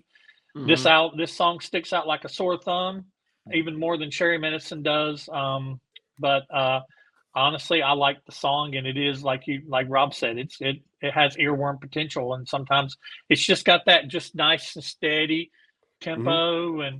and even when Ace is having to sing those long notes, he doesn't really sound too bad on it. So I just think, like he said, I think that the lyrics and the delivery of the song, it fits the song. It's one of the songs on here Ace is not taking himself too serious. There's a lot of songs on here I think that Ace is actually taking himself very seriously, and Cherry Medicine and Constantly Cute are two of those that he's not. So it's good that we have some of those lighter, sugary, poppy songs that, like I said, it's definitely not one for like songs of types that we've heard before. I still think that every song on this album is better than Dolls. So I mean, oh my gosh, yes, Lord, yes. I reread what I wrote here. I thought, why did I write you are part works really great. The whole you are. Oh yeah. That part's cool. Yeah, I like that. Yeah. That's Steve in the background though, isn't it? Yeah. I believe so. Yeah. I think so. Yeah, that part I like. The drums. Laura sings on it too. Yeah. Yeah, I like that part. It works. Mm-hmm. Well, I mean, we are talking about an Ace album now, so I think it's time we talk about the cover on the album. We have Life of a Stranger, which originally played in the 2002 movie The Transporter, featuring Jason Statham. And so the artist that originally did this, I believe her name is Nadia. I'm assuming it's Nadia. Mm-hmm. But so this was the cover for the album. And originally, I did not know that it was a cover. It wasn't until I looked at the credits and it says written by Fairs, Nadia, Mina, Monique, and it goes on and on. So no Ace, no Steve, no nobody. Did a little digging deeper. Heard the original version. Have you guys heard the original version to this song? This is not a song that you would expect Ace to cover. And maybe when we're done, you guys can go look up on YouTube Life of a Stranger, Nadia, and listen to it. It's got a very almost like a R&B sort of beat to it musically, but then like sort of like raspy pop vocals. It is totally, and again, it's from 2002, so it's that very early 2002 R&B pop that I would not expect to come from Ace. And I gotta say, Ace's cover is way better. The original version, I mean, it's night and day. The original version is good, but what Ace did with this vocally was far superior to, in my opinion, the original. And it's that, it's what he says, why did you do it? Do it. It's that little echo. It's very, almost like Ozzy. There's an Ozzy song Yes, that very does much feel something similar to that. And I can't think of what Ozzy song it is, but maybe somebody knows. But it sounds very Ozzy, that production choice. The vocal delivery, I think, that Ace did on this one is really, really good. Better than, some of the other ones. But yeah, so I think it's a really good song. I'll talk more about it, later on. But yeah, no, I think it's fine. I think it's good. I don't know if every Ace album needs a cover, but this one is really good for me. What is the best part is the verses, the way he delivered the verses vocally, musically. It sounds very pretty. I love it. So Brant, what do you think about Life of a Stranger? My note says again, Ace changed the tempo, changed the pace, brought in some blues, has his tip of the hat cover song. And I like that he takes on, once again, subject matter, talking about more than love and life and space. He's basically talking, even though it's a cover, he's singing it and it's pretty deep stuff. What I love about this song is the key changes. He changes keys 2 times. Yeah. It just keeps going up every time. Once he sings the chorus the first time, every time he sings the chorus again, he goes up a key. And I love that. I think this is probably the most, in my opinion, I think this is like the most epic sounding song that Ace has made. By the time he gets to the end, it's a huge song. And so I just think it's really great. Ace plays guitar and bass on it. There's some organ and string arrangement and stuff on there. So I just think it has a huge a sound to it, and I like it. I mean, it's very much a near the end of type of the album type of song. I think the placement is good. We all knew it wasn't going to be the final track because we know the instrumental is the obligatory final track. But I don't think it would have been good as taking that away. I don't think it would have been good being the final track. This isn't the song that you want to end your album with. But it's towards the end. It kind of brings the party down a little bit. But it's just it's an epic song, and I like it. I didn't know it was a cover until I started doing my research for our video here. So I definitely want to go back and listen to the original. But it makes me feel good, Xander, for you to say that that he did it better than the original, because I like it when somebody covers a song and they don't sound like the original version of the song. They take it and they make it their own. Yeah. Yeah, I always appreciate that too. At the time I wrote my notes, I didn't know it was a cover till afterwards. Cool lyrics, love the music. The keys are so cool in this. Love the key changes. The outro guitar solo just rips. Great. I did put Steve should have sung this one, but my thought was, knowing it's a cover, I wouldn't have put it on the album. Only having coming off the last 2 Origins albums were all covers. I wanted a whole album full of originals. So when I realized it was a cover, I was kind of like, oh, my enthusiasm dropped, not because it was poorly played or anything. I was like, oh, I was really thinking this was written for Ace, and then I found out, oh, it's not. But he found something that he latched onto. So I'm curious to hear the original to see how far of a departure he took it, and that made me make it. I don't hate it or anything like that, but I was just disappointed when I found out it was a cover, because I was really I really thought this was an original track till I started looking at the liner notes closer. Yeah, and I'm the same way as you. When I first heard it, the whole album, I thought, wow, this might be the first album I've ever heard of Aces where there isn't a cover. And then, started looking deeper into it, saw the liner notes, and then went and listened to the original version.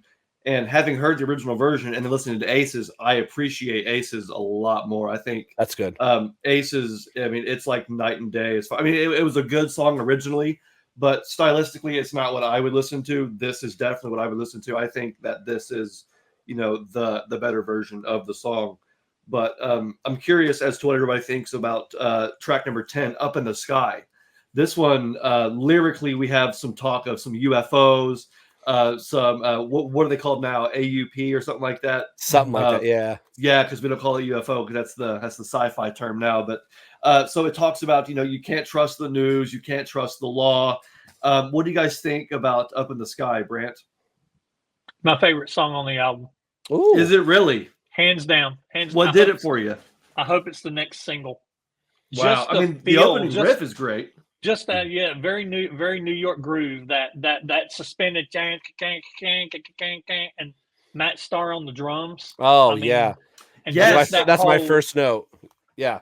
That whole, once it gets settled in, that boom, it almost has that kind of like that old, it reminded me of, I was sitting here going, this sounds like something. Y'all remember that old song from the Tubes? Don't fall in love, she's a beauty. That yeah. Yeah, I hear it. I hear it. You kind of hear it a little bit. It's not a direct ripoff, but is the nuance is there of it. But man, I love this. I love the whole vibe of it. Can't trust a law. I mean, the drums and just this is, to me, it's like, okay, Ace, you sandbagged on us. You held the best for last, as far as I'm concerned. I've seen a lot of people saying, like, commenting stuff is, my favorite song is Up in the Sky. My favorite song is Up in the Sky. The next single should be Up in the Sky. So honestly, I wonder if there's a reason he stuck it towards the end. I love how it just ends too. Why don't say something about something? What does he say? I'm just going to say good night or whatever. Yeah. Oh yes, I visioned that he got sucked up into the ship. Yeah, just screw it. I'll just say good night. Yeah, just screw it. Now you got those aces. Yeah, some of those yeahs in there. Just screw it.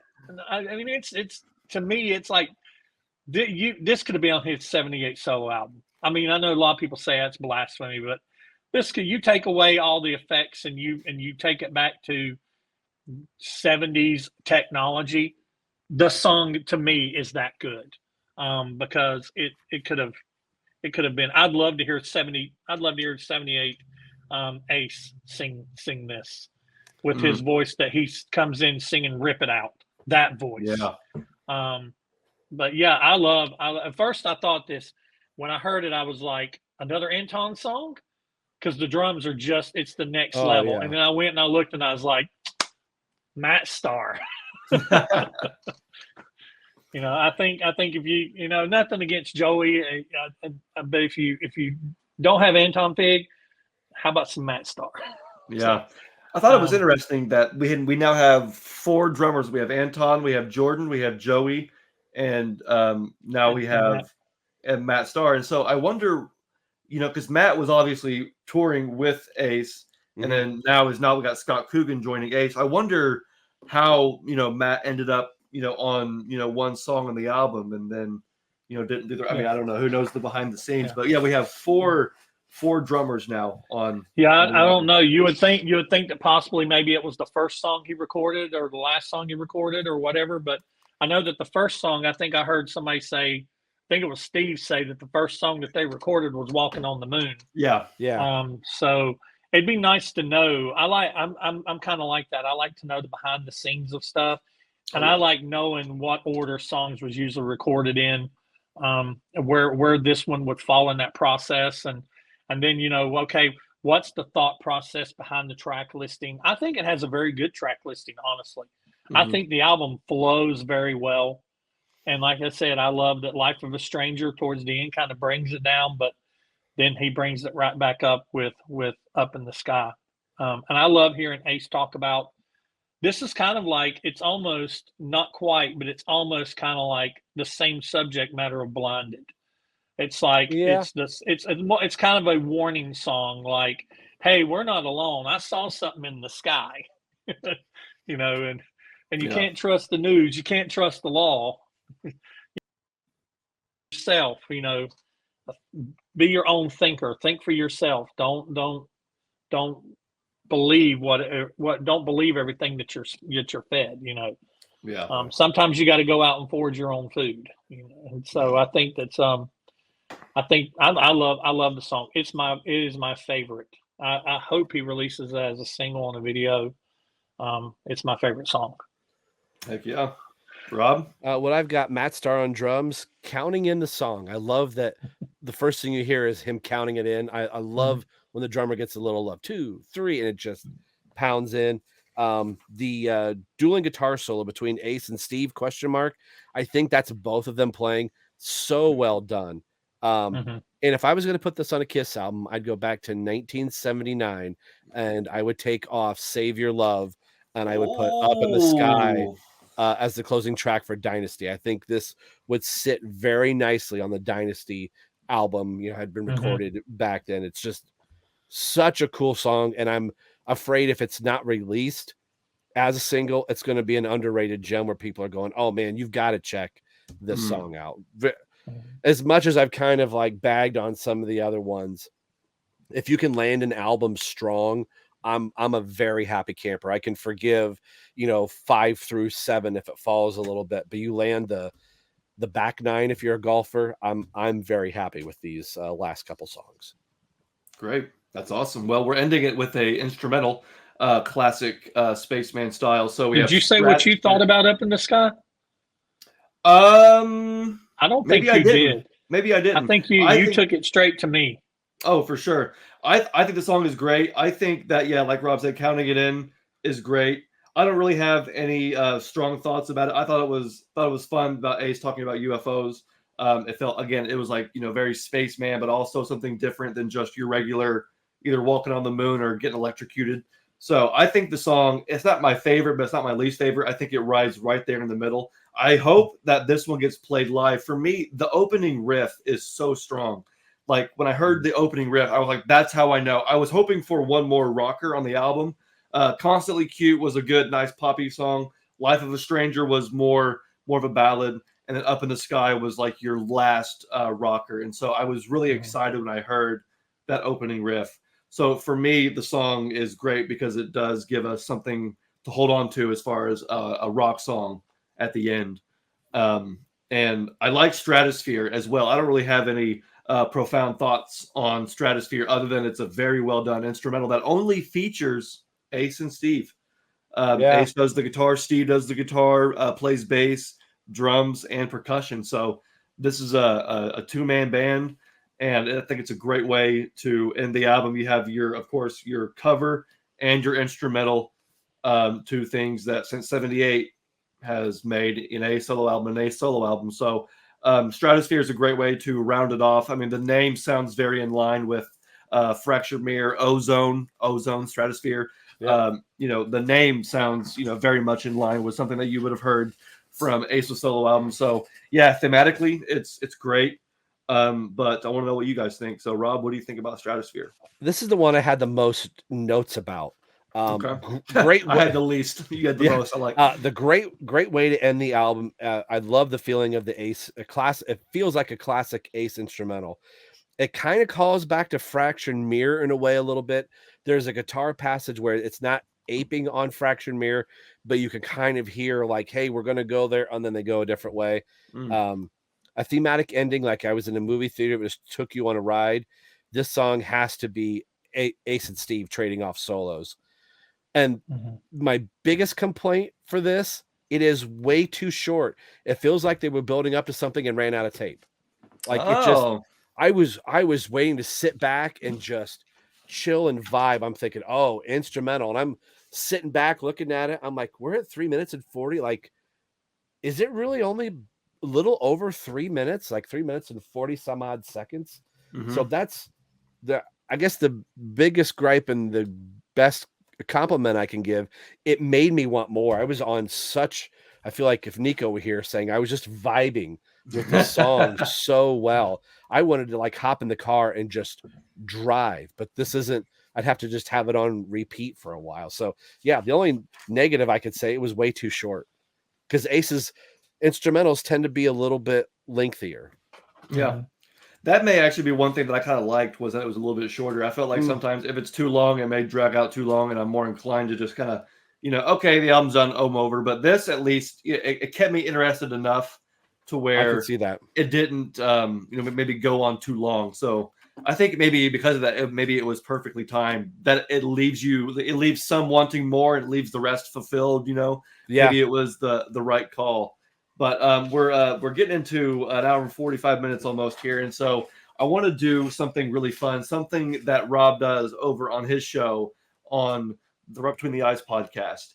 We have 3 generations of Kiss fans right here, actually. So it's kind of fitting that we're doing this, but we're doing the 9. The The 9. The 9 is something that Rob does over on his channel where they take an album that has more than 9 songs and they strip it down to 9, kind of like Animalize, kind of like what Dynasty, kind of like some of these what Ace Frehley's 79 solo album only has 9 solo album. songs. So we're going to take this album, 10,000 Volts, down to 9 songs. We're going to go around and we're going to see which 2 each one of us would drop to create the ultimate Ace album. And so I'm going to start with Brant down there. He's thinking hard.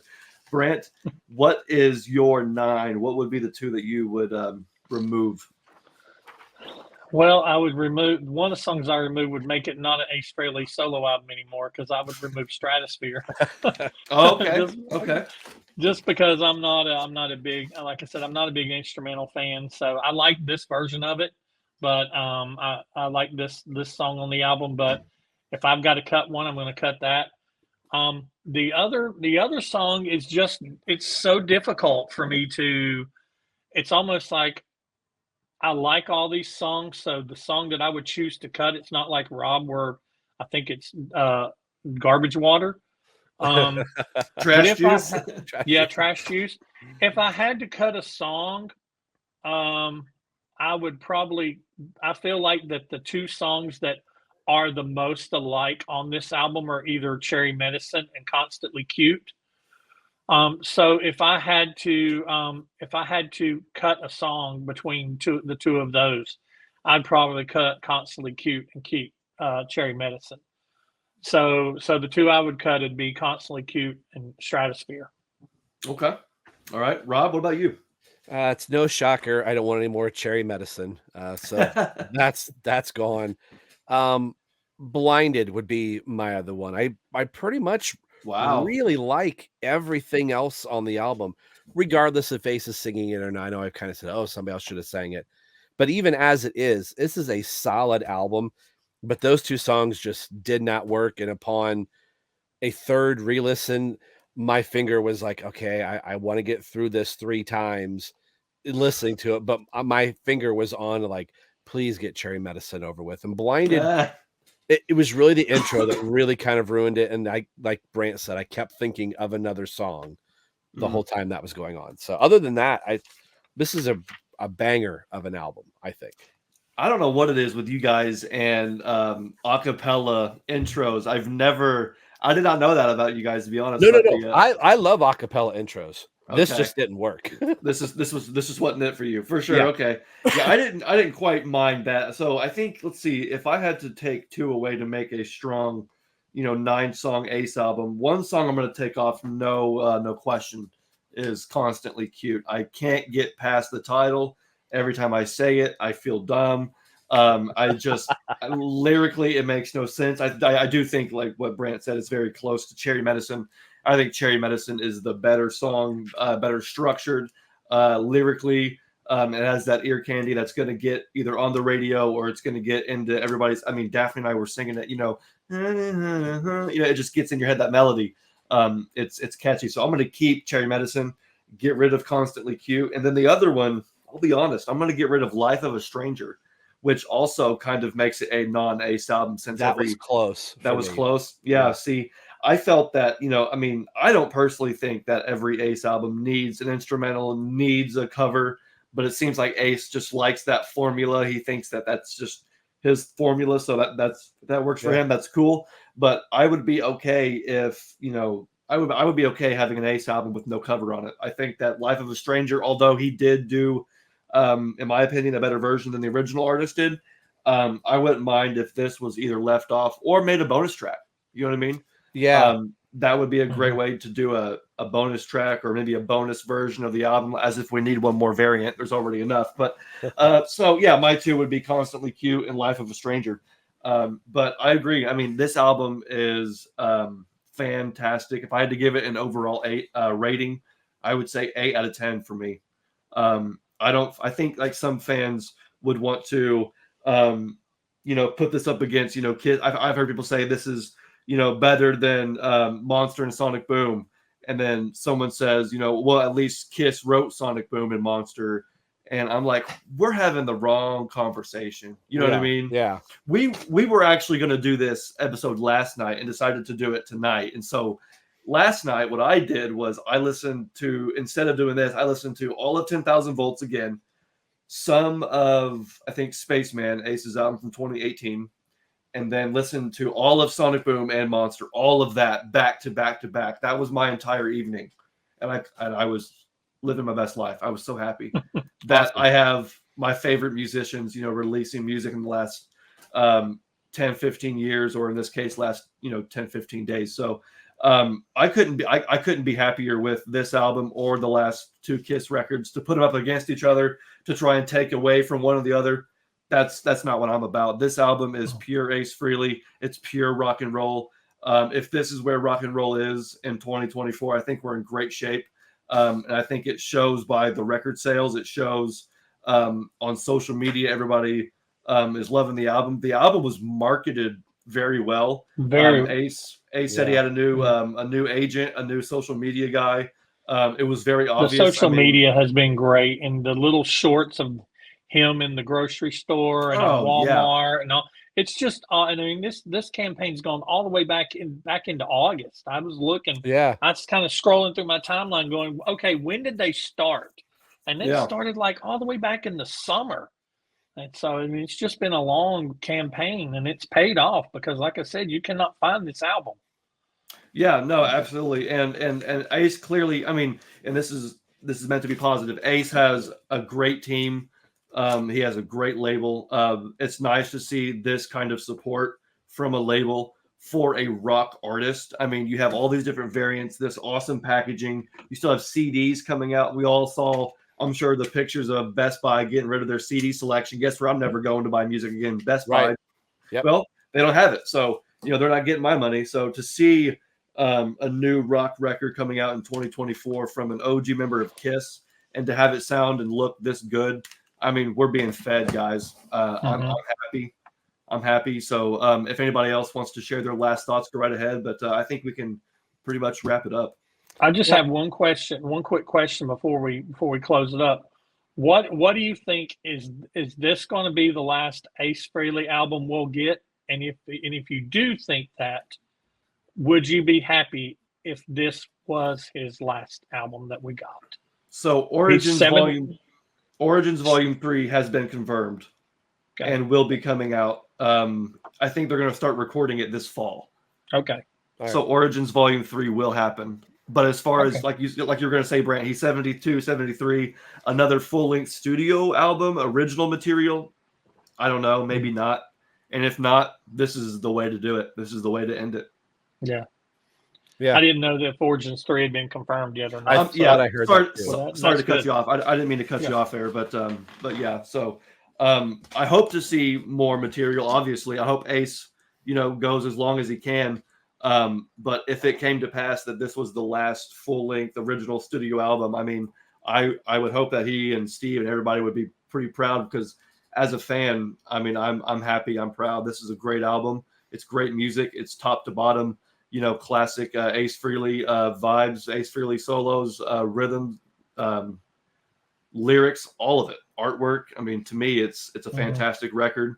Like I said, he had a great team. He put his best foot forward, and it's a knockout for me. So yeah. I think it's, my final thoughts on it is I think it's a great album. It's got its blemishes, but most albums, even some of the classics, you can go back and you can listen, and they've got their blemishes too. So in the context and overall scope of the album, I think it's great. I think it's got more really good, memorable songs than bad ones. So if there's songs on here that you don't like, then you got more than enough to listen to that you do. Absolutely. Yeah. Yeah, I knew I kind of bagged on it a little bit. I didn't want to be like, oh, this is okay, great. you're old. I'm old. I can't. I haven't been able to hear most of this episode. My hearing aid went off. But I am not going to complain getting any type of music from my favorite band members whatsoever. I mean, the Eric Carr family is putting out another re-release of just demos and stuff that Eric did, and I'm going to snatch that up all day long, getting as much. So if this is the last all new original music, I'm happy to have it. I bought 2 versions of it. Mhm. Sight unseen. I wanted the vinyl and I wanted the CD, and I don't regret anything. Like you said, if there's a couple songs I'm like, I'm not feeling it, there's plenty on this album that I dig, and the playing is superior. I have not heard Ace sound so good in a very long time. Yeah. His Origins albums have been kind of muddy Mhm. in some points. Even the song he did with Paul, I thought could have been produced better. I really dig this, and if this is Ace's swan song, then I'm happy he and his team did it. And to get mentioned on the top 3 selling albums off of Amazon last week, you can't pay to have that. Right. Yeah. I hope that Ace is proud. I hope that he's proud. I hope he's happy. He should be.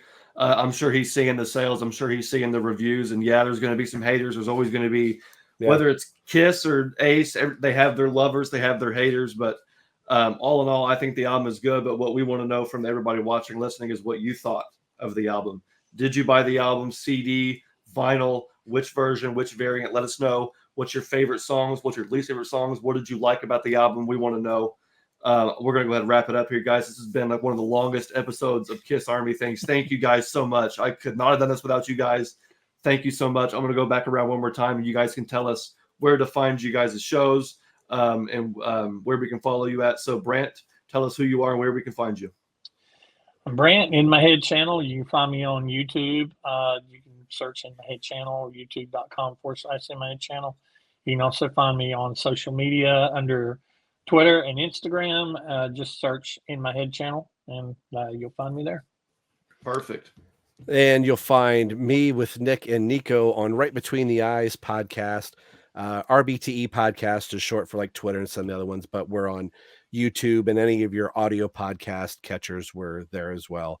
And we've been a little slow these last couple months, so I'll just spill the beans here. We are going to be reviewing the first Kiss album and doing a 50th anniversary. We were going to do it when it was released, and we just could not get our schedules aligned. But hey, we're going to hopefully do it this coming Sunday. So check us out, Right Between the Eyes. Awesome. There you go. Yeah, between the 3 of us, there's no way that Kiss fans are not being fed with Kiss content. So, I mean, you guys are here with 3 of the best. So, thank you guys for watching, and thank you 2 for joining me. And we'll see everybody in the next episode of Kiss Army Things. Until then, my name is Xander. Peace out.